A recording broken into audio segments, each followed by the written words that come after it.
Not, sometimes it doesn't take much to break a bone. Dr. Tom Roberts is a medical director of the Center of Orthopedic and Sports Medicine at Conway Regional Health System, and he joins us this morning with some advice on how we can strengthen our bones and hopefully avoid a break. Thanks so much for joining us this morning. Thank you. All right, so are there bones that are broken more frequently than others?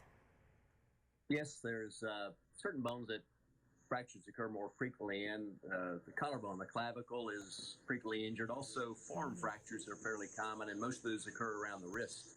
Okay, so what advice can you give us to avoid, breaking these bones? Well, I think there's several things that are important. One is environment. A lot of falls occur because of a slippery surface. Could be slippery shoes, could be tangled cords or carpets that you're going to trip on. So the environment's really important. There's other factors too that can be considered.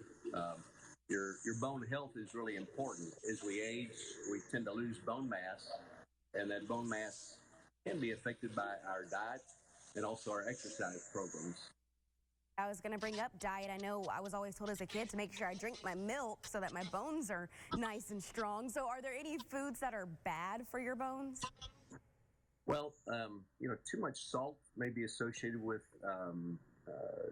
decreased bone mass. Also, caffeine. Some studies have showed it may be associated with bone loss. Also, too much alcohol is definitely detrimental to bone health. All right, so you said there was a certain age. What is that age of when, your bones do start to become a little more brittle? Well, our bone mass increases up to about age 25 or 30, probably stays fairly steady till we're around 40. And then after 40, we all start losing bone mass.